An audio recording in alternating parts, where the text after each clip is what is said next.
Right, here I am. It's Thursday and I'm here. So today I thought I'd start doing this. Don't know what that's about. Go away. Turn off. Right, I'd review this. The debacle, apparently, accordingly to somebody, it is a debacle. The outcry and the standoff we've got between Nigel Farage. I don't know what that's doing. Just ignore that.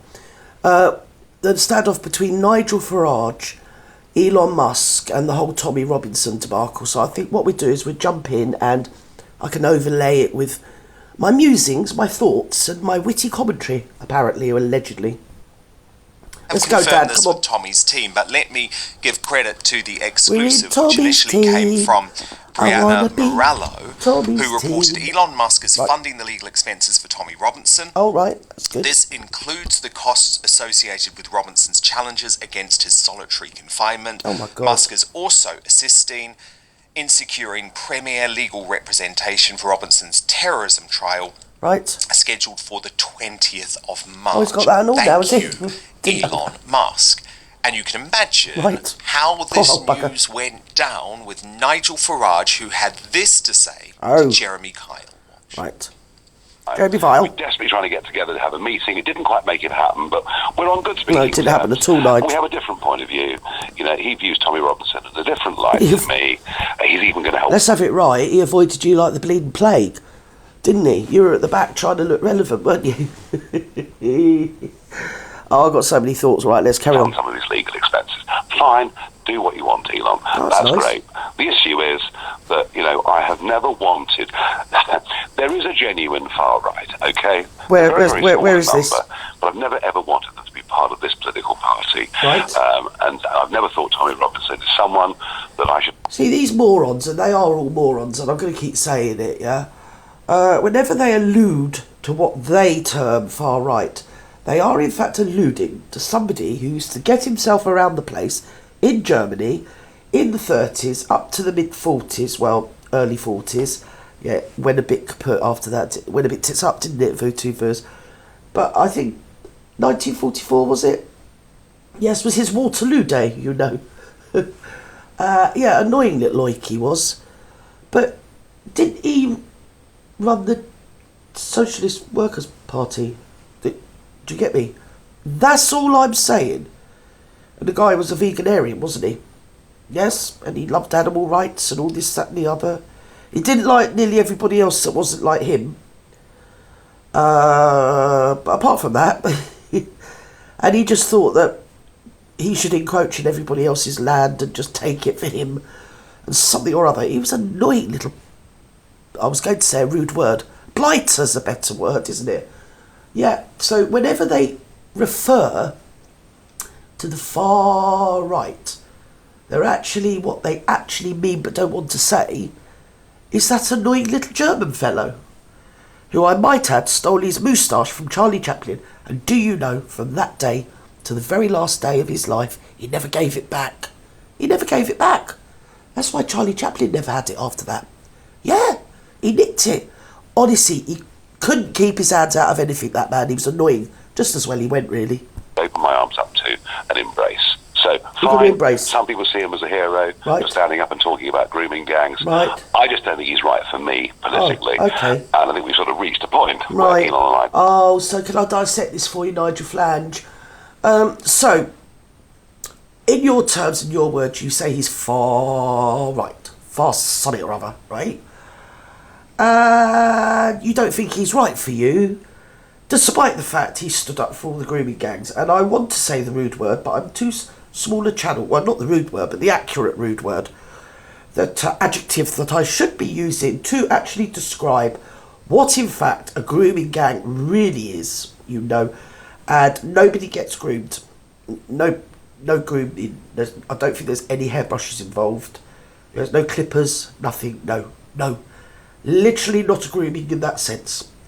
So, if it takes somebody as deplorable, off the top of my head, as you described the eponymous Mr. Bleeding Robinson, yeah, to point out the vast industrialised scale of criminality occurring all over the UK, and in your words, he's far right, So, obviously, he's beyond the pale. Just wondering where that leaves you. That's all I'm saying. I'm just wondering where it leaves you, mate. Don't understand each other on that. I'll indeed. translate that in just a moment. But first, the reaction from Paul Thorpe, an ally of Tommy Robinson, who posted on X, poor old Nigel Farage just can't get Tommy Robinson out of his head. He's obsessed. Can he? He's been at it again. Nigel, you're becoming boring now, as well as a liar. I like that, Mr. Thorpe. Well played. Touche. Fist pump. See, the thing is, I've never really been a Farage flange fan. Do you know what I mean? With him, you've got to remember, he comes from banking stock, doesn't he? He was a stockbroker, banker. He's a member every day of the global what's it. He is, no matter what people say he is. He's in with the in crowd, you know, darlings. He's Bilderberg. And don't even get me started on Bilderberg, because I know more than is comfortably necessary for a woman of my age to know about the Bilderbergers. Yes, don't tempt me to tell you. But yeah, he's in with them. He's a banker. And you know what rhymes with banker, darlings. And I'm far too ladylike to spell it out on a Thursday morning. But yeah, so at the minute he got a sniff of the barmaid's apron up in Parliament, didn't he? When he got his feet under the table up in Parliament. Quick as a flash. He was one of them, wasn't he? He was like, oh, I don't think we can stop the boats. Oh, I don't know whether I can do that. Oh, I don't like this person anymore. You know, oh, I don't think we should. Threw that other guy out. What was his name? Ben Habib. Treated him appallingly. He's got that annoying, that Mr. Ticey Spicy, whatever his bleeding name is. God, abide that bloke. There's something, as Anne Whittaker would say, there's something of the night about Mr. Spice. In my opinion. Only my opinion. Other people, if you love him, you crack on loving him, yeah? You do you. But, it's my channel, so it's my commentary. And he goes on and on and on and on about Mr. Robinson's done this, Mr. Robinson's done that. Whilst, at the same time, hero worshipping Mr. Trump, who himself, I hope he pardons himself, actually, because it's in his purloin to do that, you know? He can do what damn well likes now, you know? He can pardon everybody. Here, he can do what Biden did. He can just pardon his whole family, neighbourhood, everybody he's ever met, just in case they've ever done anything that is now exposed. So after people he pardoned, the whole world went, what? We didn't even know they'd done anything, but now you're pardoning them. Let's go and have a look and see what they've been up to. So there you go. Well, Trump could do that. He could pardon himself. But you can't really have it both ways. It's a bit hypocritical. Oh, I love Mr. Trump. Oh, I can't wait to get next to him. Oh, I'm going to kiss his belt buckle, I am. I'm going to his inaugurations, I am. I'm Mr. Flange, I am. Yeah, but he's a convicted felon, Mr. Flange. Do you see what I'm saying? And some people in America call him an ist word and an ism word. You see, some people have that opinion of Mr. Dump. They do. I mean, I don't. I don't have an opinion because, I can't form one, you see. I'm half insane. Well, pre-senility I am. So, yeah. So it's on the one hand, it's okay to go wandering around after a convicted felon. And that happens also to be a multi-billionaire. But then a British-born somebody that stood up for the rights of people in this country, who we all know is stupid little... I mean, how they've got half those convictions of his, I've got no idea. I mean, to say they were tenuous is like, you know, pushing tenuous to a whole new level. But yes, he seems now to have a pretty large criminal record that's all to do with his political stuff. I know the first one wasn't. He was a kid then. And he was a bit of a rowdy boy, wasn't he? He liked his football and all that. He was a bit of a rowdy lad. He was having an argument with his bird, like everybody's done when you're young. Some bloke stepped in, he decked him, didn't he? Or something like that. I mean, don't quote me on it. Something like that. He was about 17, yeah? Oh, guy turned out to be an off-duty cop, didn't he? I mean, Tommy's got the worst luck in the freaking world. He really has. So that's where it all started. Then they did him for some hooky mortgage fraud, which, when we're talking of mortgage fraud, I'd like everybody to have a look at, you know, that's accusing people of mortgage fraud and going fingernail through all his paperwork, and everybody in his family and anybody to do with his family went right through all their paperwork, right back to see... right, if anybody was tenuously linked with him and maybe hadn't been as truthful on their mortgage application form as they should have been. And actually, the whole package arrived on his wife's table, who was pregnant, and he took it. He took it. That is the story. That is how it rolled. So obviously he's going to take it, and then the rest is history. We all know the other stuff they've cooked up, because once you've made a criminal of him, it's easy to keep, you know. And a lot of the stuff he's been put in prison for is to do with his activism, you know. And when it comes to Mr. Farage, I really do, every time I look at him, I just think it's meet the new boss, same as the old boss. The minute he got into Parliament, he's like, oh, I don't think we can stop the boats. That's him. He was out. Yep. Counter for 10, gone. Bye-bye. Out of my mind. My translation to what Nigel was saying is that no credibility. Elon Musk didn't want to see him in Washington. Because he's a five-faced snipe, Dan. Even though they were apparently trying to meet. And the clear suggestion is that there isn't going to be some sort of reconciliation, especially now that Elon Musk has made the decision to fund Robinson's legal case. Good. And that does stack up with what Errol Musk, Elon's dad, told me here on Outspoken on the day of the inauguration. His view is that Elon doesn't change his mind easily, and that he backs strong people, and that he doesn't feel that Farage is being strong over this. So let me bring... Yeah, exactly. I mean, the other point of view is really, Mr. Flange is showing his petticoats, isn't he, really, because he's taking our class system abroad. You know, I mean, we've got the caste system. I've been here before, haven't I? But I don't know any culture that beats our class system. And I think Elon just doesn't have that. America generally doesn't really have that. If you're right, you're right. And if you're wrong, you're wrong. You can live the American dream. You can come from nothing and become president, can't you? You know, so if I say again, I'm going to have to go and boil my head. So I think that is what Elon's looking at. He doesn't look at him from a working class guy that's got himself in trouble. The thing is, they try and fob Elon off, and I am no Elon fan. I can't with him. I can't. He's too whatever he is for me. But I can still see where he's at with this. Because as far as he's concerned, he's a strong, opinionated guy that stood up despite everything that was thrown against him by the British establishment. But he still stood up for what he believed to be right, and he turned out to be right, because he was right all the way along. I'm not going to keep using the word right. I think I'll use the word correct. He was obviously correct all the way along, and he was correctly standing up for generations of young girls. And we are assured that it is still happening now as we speak today. So yeah, and I think Elon obviously admires that. I admire that. Most normal right-meaning people, or correct-meaning people, would admire that. And Farage is very weak on this, and it is based in class snobbery, and I think it's also based in the fact that he is a coward, and he is actually first thinking about himself rather than the bigger picture and what's correct and what's the correct and right thing to do for the country, and the correct thing to do vis-a-vis the industrial scale outraging of young British women. There you go, I've got it out. I have to be careful, so I'm sort of speaking to you and I've got all these different words jumbling through my head and trying to pick one that I'm not going to offend the censors with. It's that difficult with this subject.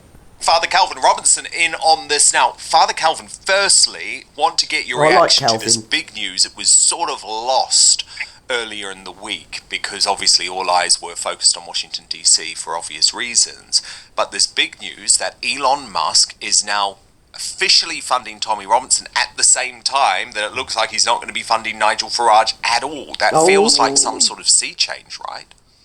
That's massive. That is Elon Musk saying, this is a strong character who's clearly patriotic, puts country first, cares, versus this is a character who paints himself as strong. Yes. Doesn't put the country first, puts himself first, he's ambitious and careerist. Yes. Elon Musk knows these types. He's worked in Silicon Valley. Yeah. You know, he's risen from the bottom to the top of the... Yeah, and I think he's also spotted, and obviously that's translated over to Trump, he's spotted that...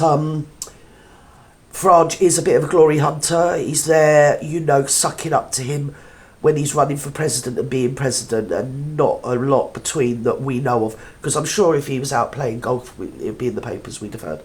you know, in between time, especially when he's had his court cases, and didn't he have that Stormy Daniels, and it's very unseemly. But he's been through the mill himself, Mr. Trump, and then you had the Washington debacle 4 years ago, didn't we?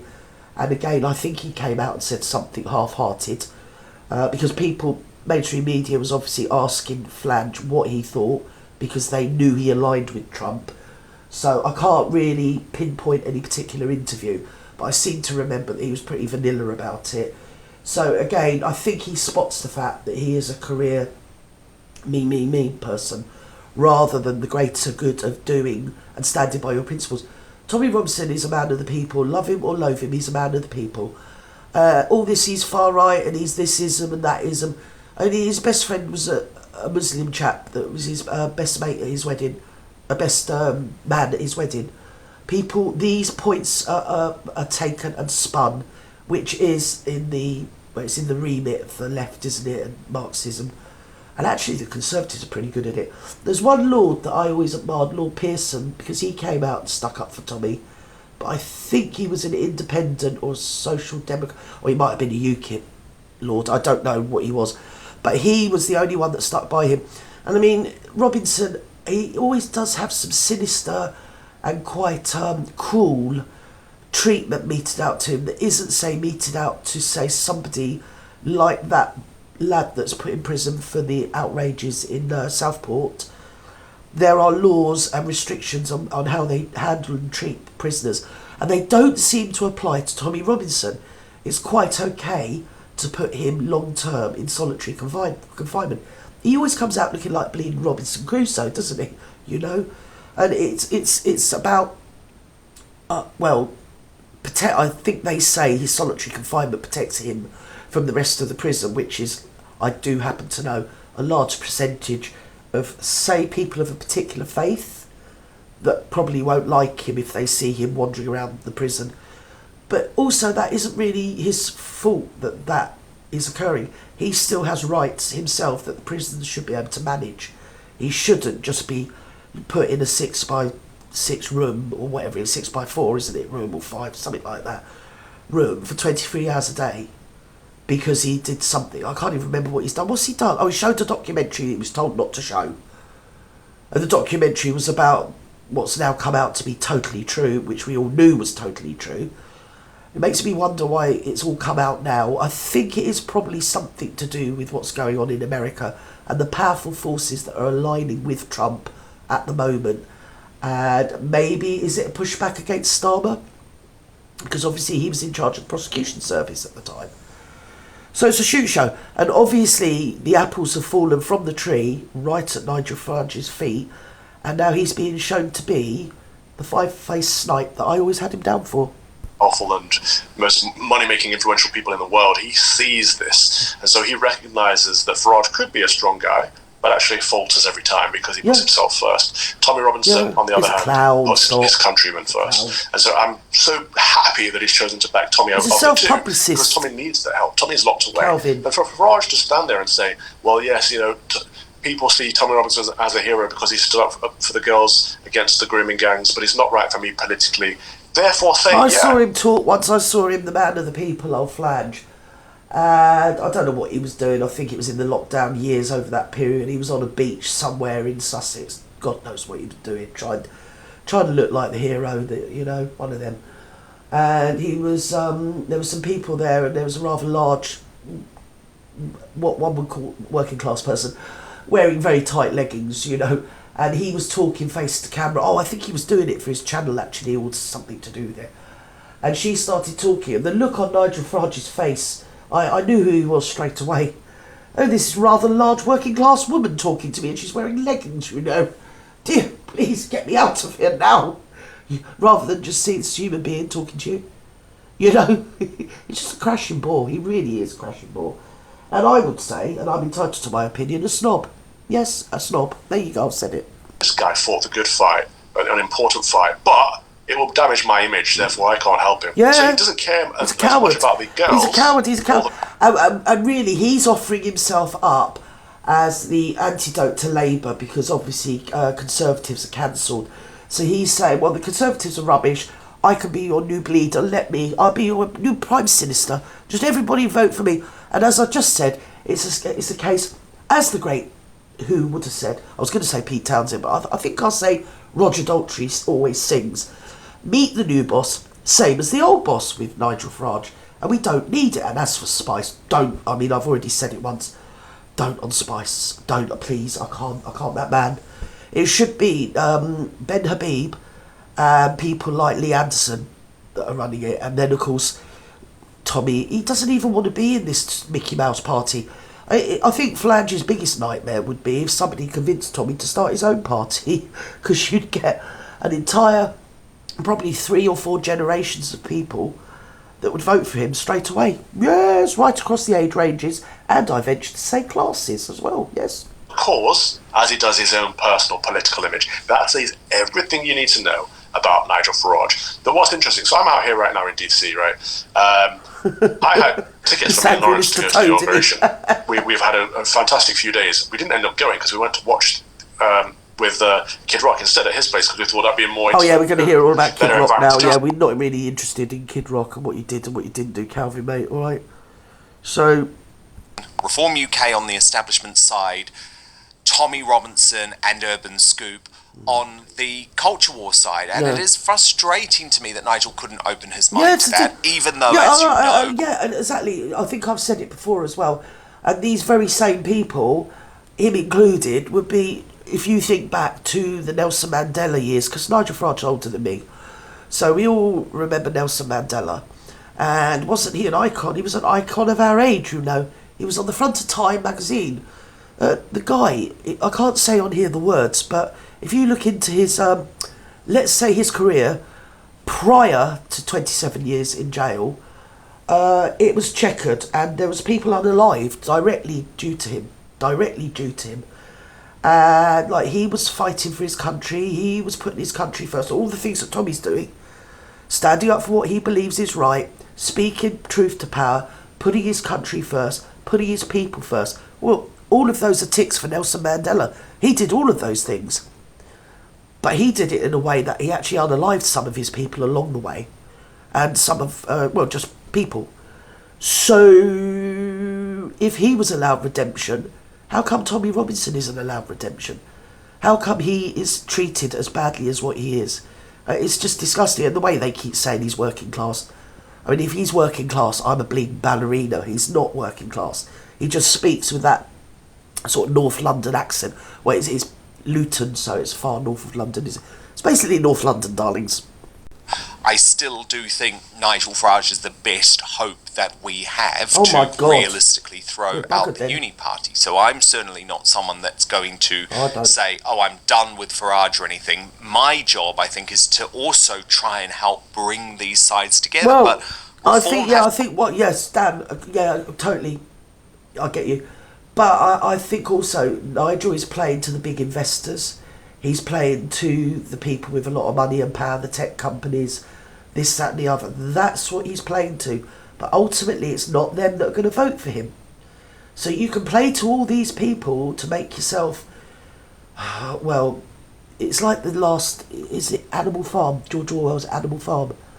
You know, when the animals look through the window of the farm, because they've all chased the farmer off, didn't they?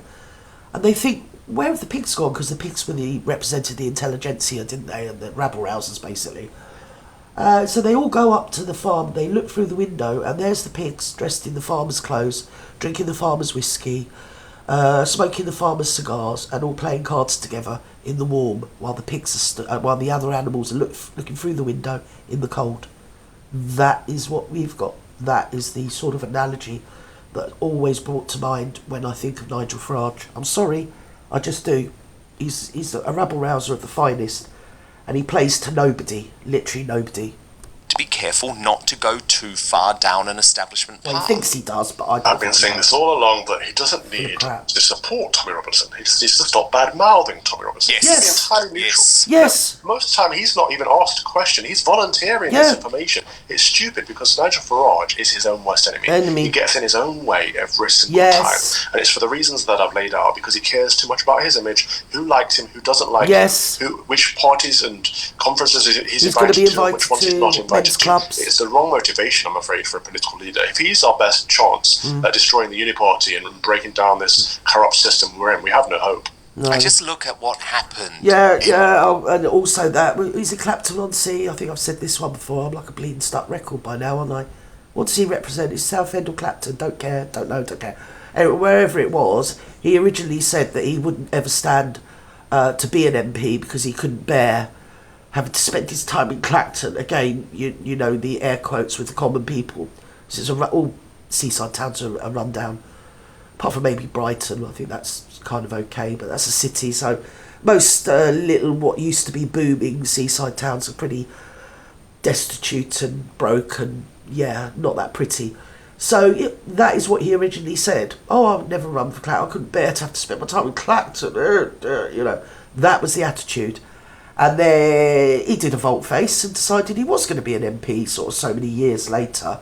And Sky News called him out on it. You know I don't like Sky News, but I did think it was funny because I could see Nigel's little feet. They were like the little ducks paddling underneath the surface of the water trying to get out of it. But no, the man's a crashing snob. He tries to say he's a man of the people. He's not. He's a banker. And I did say banker with a B. Washington, D.C. this week, Calvin. I mean, I am so jealous of you. But it's a revolution. And there is virtually no fight back because the establishment in the US, the mainstream media in the US, are so comprehensively defeated. And we need to achieve that over here. And so that means Farage is going to... Well, that's not going to happen all the time. We've got Herr Starmer in power, is it really? But yes, there is that to it. The thing is, again, Farage is chasing Trump's coattails, like I've already said. But he sees that Trump is a very forgiving person. He's forgiven people, pardoned people, and just moved on. He's pragmatic. Why can't Nigel be... The only thing that stops him being like that is his own sort of self-image, dare I say narcissism, and self-aggrandisement maybe, and his perception of himself and his perception of how he wants other people to perceive him, that prevent him from being, well, the person he idolises, really. Because if he can say, oh, well, Trump, yeah, you're my hero, you're my icon, and as I said, Trump's been in trouble with the law. I mean, we all know it's hooky. So why are you bringing that up about Robinson and using that as a big stick to beat Robinson with, when really we know it's all hooky as well? So you're fooling nobody. I don't even know whether you're fooling yourself, really, but either way, there you go. Won't get fooled again, to use another Who analogy. No more Mr. Flange, not for your old Gert, no. Don't trust the man, don't like the man, and he takes the spices, stick him where the sun don't shine.